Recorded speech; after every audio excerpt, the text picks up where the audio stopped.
As you know, there's been this weird rash of all-star point guard injuries right now. Steph Curry has the sprained MCL, out through the first round of the playoffs, at least according to Steve Kerr.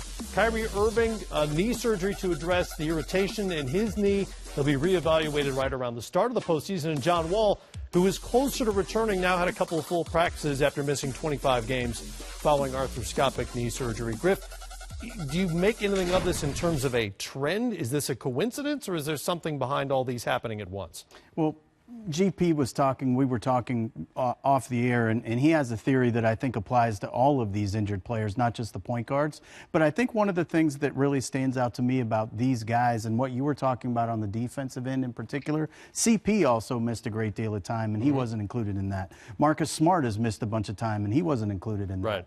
These are guys that are often put into a situation like Gary where they would switch on to bigger players, and their toughness and grit is part of what defined them. It's not surprising that those guys are getting injured. In the Steph Curry situation, he's had chronic ankle problems. You start to favor that. You put yourself in a different position from a torque standpoint. Then you put your knees in jeopardy. I think with a lot of these guys, when they're really fine motor guys and they're guys that are finely tuned, you're going to see them favor one thing that then leads to a bigger injury somewhere else. Right.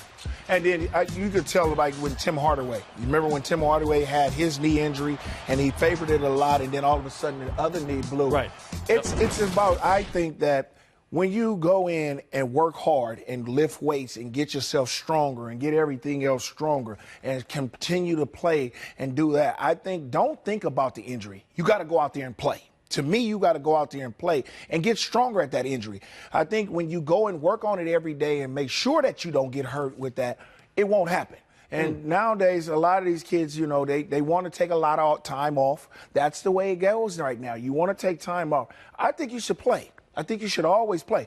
You think they're being too cautious? I think they're too cautious because when you get cautious and then you start playing not the way you were supposed to play, you're supposed to go out there hard, then all of a sudden you go soft, then all of a sudden that's when the injuries come. Right. I think you go out there and just play. Just play basketball. You've been playing 100 games anyway.